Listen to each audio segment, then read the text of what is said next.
WKC តែងមានបំណងចង់បង្កើតផលិតផលដើម្បីលើកតម្កើងអត្តសញ្ញាណជាតិហេតុនេះទើបពួកយើងមានចក្ខុវិស័យចង់បង្កើតស្នាដៃថ្មីមួយដោយរចនាក្បាច់ខ្មែរនៅលើដងវ៉ែនតារាល់ការចាប់ផ្ដើមតែងមានក្តីស្រមៃ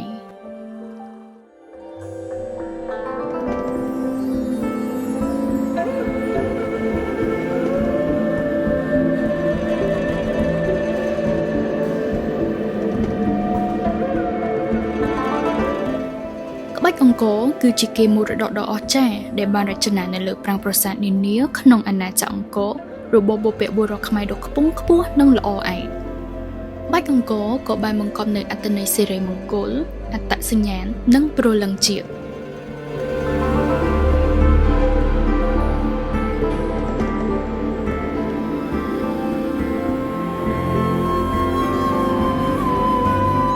ចម្លាក់កុកទេពដែលនៅប្រាសាទបាយ័នត្រូវបានគេមានជំនឿថាជាបក្សីដែលនាំមកនូវសេចក្តីសុខដុមរមនាភាពត្រជាក់ត្រជុំសន្តិភាពភាពខ្ពង់ខ្ពស់និងអាយុយឺនយូរ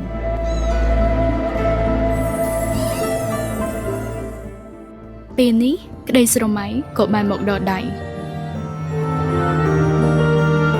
ប៉ុន្តែគ្រប់យ៉ាងគ្រាន់តែជាសុបិនហើយសុបិននោះក៏អាចក្លាយជាការពិត WKC បានបង្កើតស្នាដៃថ្មីមួយដែលរចនាក្បាច់ខ្មែរនៅលើដងវ៉ែនតាយ៉ាងប្រណិតនិងមានពីររចនាបថគឺហៀនអង្គរនិងឈូកអង្គរហើយរចនាបថទាំងពីរនេះគឺមាននៅក្នុង collection អង្គរ era អង្គរ era មិនមែនគ្រាន់តែជាផលិតផលប៉ុន្តែគឺជាការបំពាក់នូវអត្តសញ្ញាណជាតិខ្មែរនៅលើដងវ៉ែនតា